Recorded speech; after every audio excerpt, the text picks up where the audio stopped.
Chapter 8. Anne's bringing up is begun. For reasons best known to herself, Marilla did not tell Anne that she was to stay at Green Gables until the next afternoon. During the forenoon, she kept the child busy with various tasks and watched over her with a keen eye while she did them. By noon, she had concluded that Anne was smart and obedient, willing to work and quick to learn. Her most serious shortcoming seemed to be a tendency to fall into daydreams in the middle of a task and forget all about it until such time as she was sharply recalled to earth by a reprimand or a catastrophe. When Anne had finished washing the dinner dishes, she suddenly confronted Marilla with the air and expression of one desperately determined to learn the worst.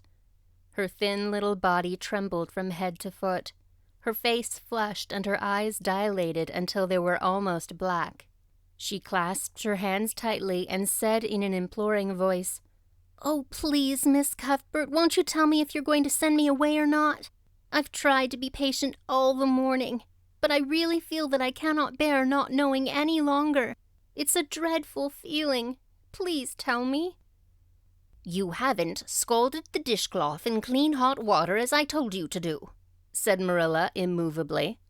"Just go and do it before you ask any more questions, Anne." Anne went and attended to the dishcloth. Then she returned to Marilla and fastened imploring eyes on the latter's face. "Well," said Marilla, unable to find any excuse for deferring her explanation longer, "I suppose I might as well tell you. Matthew and I have decided to keep you. That is, if you will try to be a good little girl and show yourself grateful." "Why, child, whatever is the matter?" "I'm crying," said Anne in a tone of bewilderment. "I can't think why. I'm glad as glad can be. Oh, glad doesn't seem the right word at all. I was glad about the White Way and the cherry blossoms, but this? Oh, it's something more than glad. I'm so happy. I'll try to be so good. It will be uphill work, I expect, for Mrs. Thomas often told me I was desperately wicked. However, I'll do my very best. But can you tell me why I'm crying?" "I suppose it's because you're all excited and worked up," said Marilla disapprovingly. "Sit down on that chair and try to calm yourself. I'm afraid you both cry and laugh far too easily. Yes, you can stay here, and we will try to do right by you. You must go to school, but it's only a fortnight till vacation, so it isn't worthwhile for you to start before it opens again in September." "What am I to call you?" asked Anne.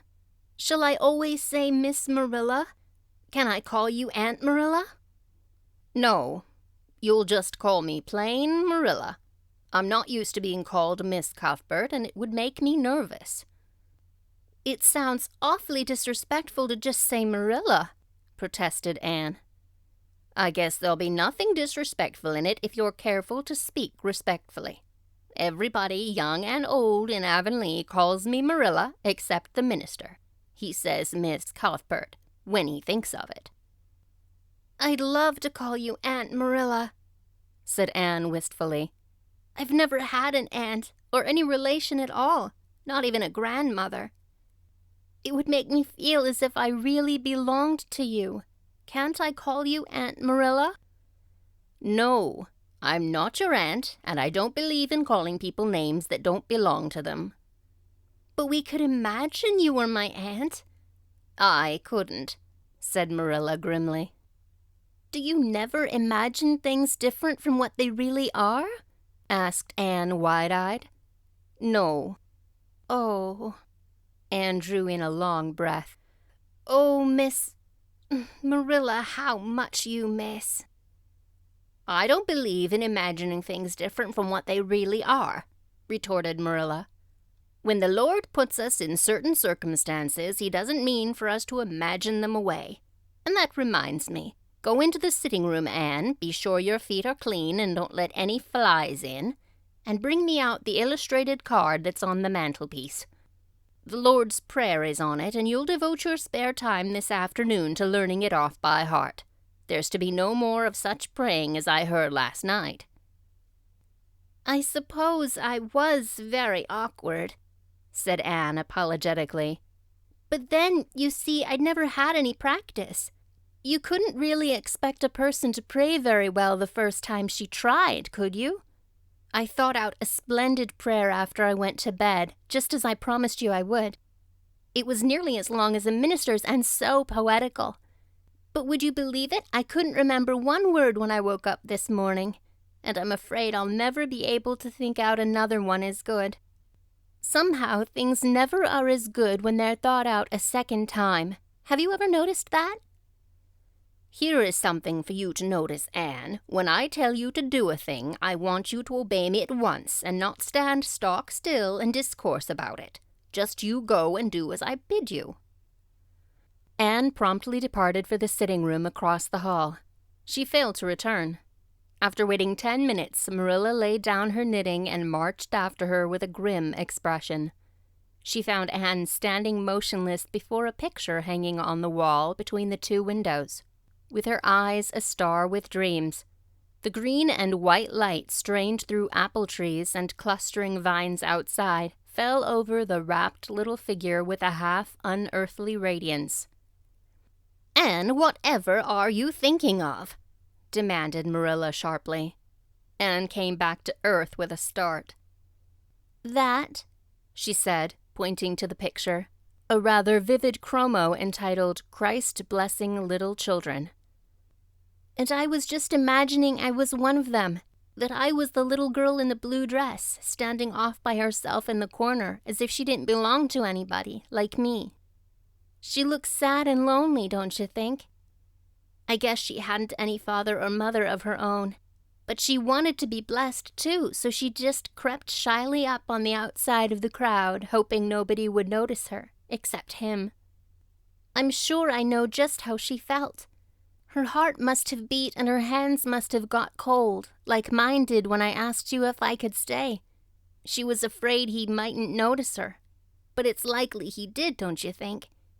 I've been trying to imagine it all out, her edging a little nearer all the time until she was quite close to him, and then he would look at her and put his hand on her hair, and oh, such a thrill of joy as would run over her.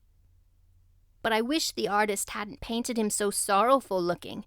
All his pictures are like that, if you've noticed. But I don't believe he could really have looked so sad, or the children would have been afraid of him." "Anne," said Marilla, wondering why she had not broken into this speech long before, "you shouldn't talk that way. It's irreverent, positively irreverent." Anne's eyes marveled. "Why, I just felt as irreverent as could be. I'm sure I didn't mean to be irreverent." "Well, I don't suppose you did. But it doesn't sound right to talk so familiarly about such things. And another thing, when I send you after something, you're to bring it at once and not fall into mooning and imagining before pictures. Remember that. Take that card and come right to the kitchen. Now, sit down in the corner and learn that prayer off by heart." Anne set the card up against the jug full of apple blossoms she had brought in to decorate the dinner table. Marilla had eyed that decoration askance, but had said nothing, propped her chin on her hands, and fell to studying it intensely for several silent minutes. "I like this," she announced at length. "It's beautiful.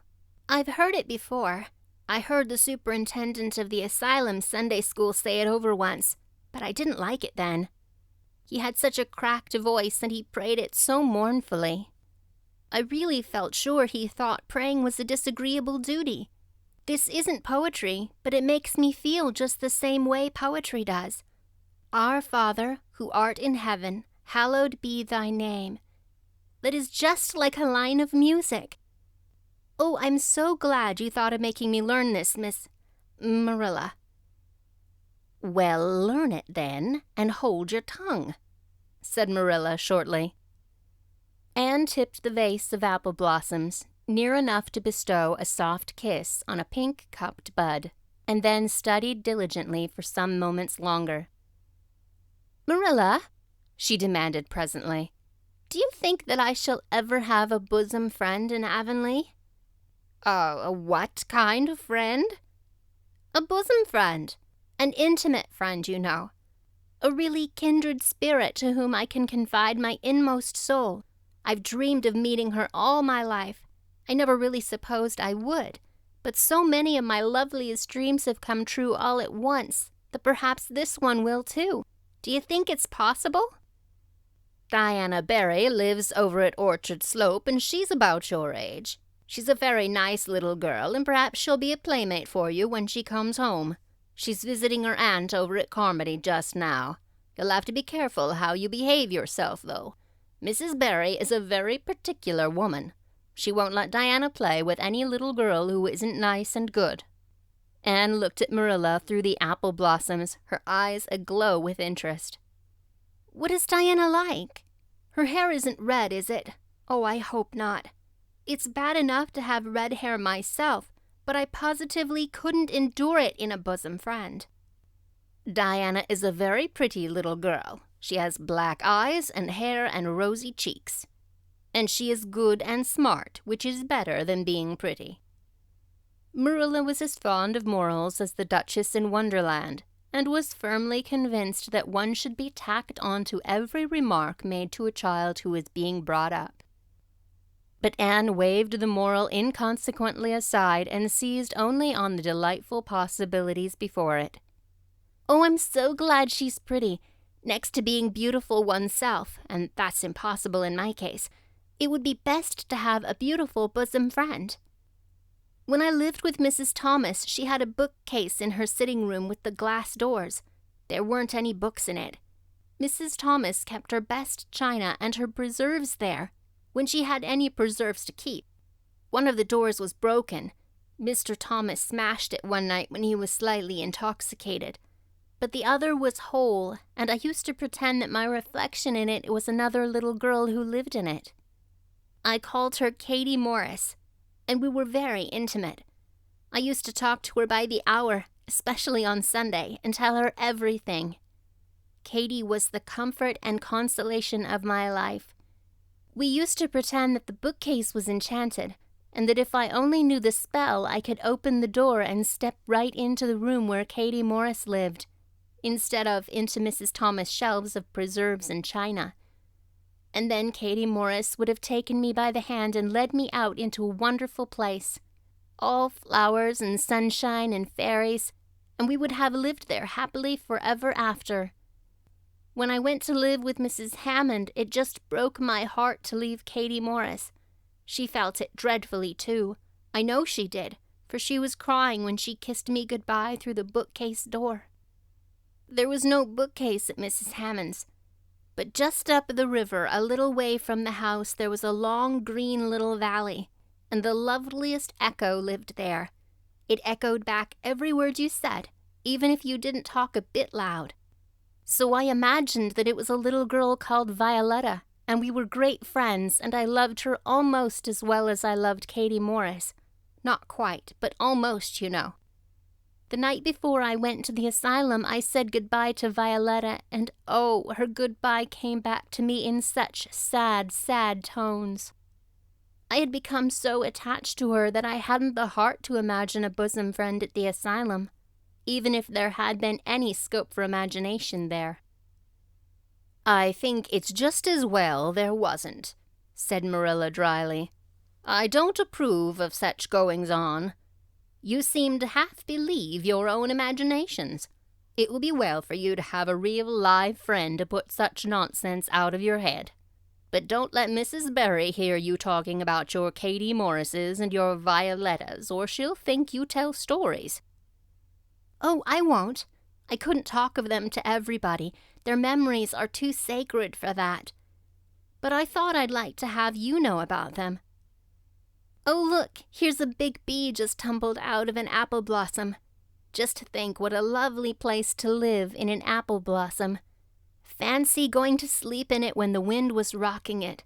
If I wasn't a human girl, I think I'd like to be a bee and live among the blossoms." "Yesterday you wanted to be a seagull," sniffed Marilla. "I think you are very fickle-minded. I told you to learn that prayer and not talk.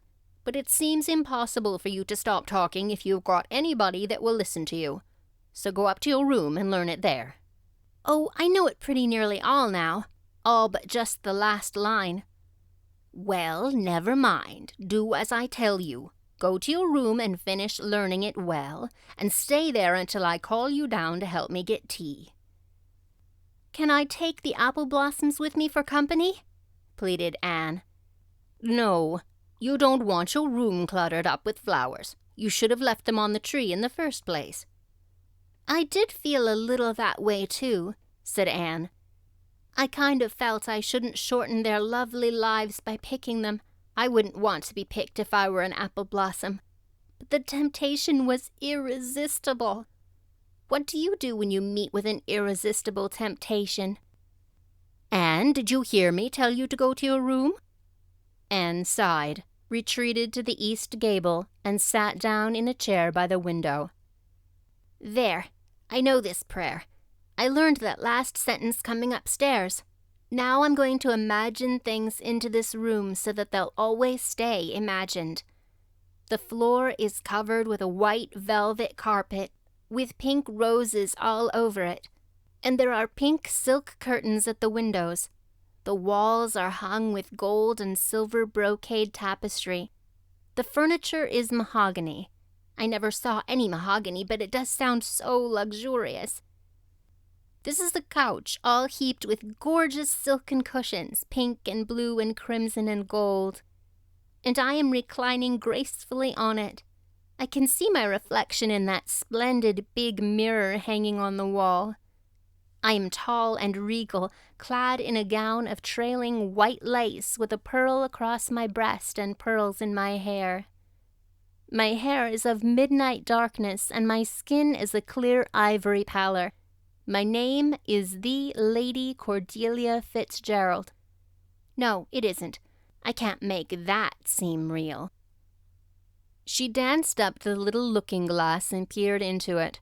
Her pointed, freckled face and solemn gray eyes peered back at her. "You're only Anne of Green Gables," she said earnestly. "And I see you just as you are looking now whenever I try to imagine I'm the Lady Cordelia. But it's a million times nicer to be Anne of Green Gables than Anne of nowhere in particular, isn't it?" She bent forward, kissed her reflection affectionately, and betook herself to the open window. "Dear Snow Queen, good afternoon. And good afternoon, dear birches down in the hollow. And good afternoon, dear gray house up on the hill. I wonder if Diana is to be my bosom friend. I hope she will, and I shall love her very much. But I must never quite forget Katie Morris and Violetta. They would feel so hurt if I did, and I'd hate to hurt anybody's feelings. Even a little bookcase girls or a little echo girls. I must be careful to remember them and send them a kiss every day." Anne blew a couple of airy kisses from her fingertips past the cherry blossoms, and then, with her chin in her hands, drifted luxuriously out on a sea of daydreams.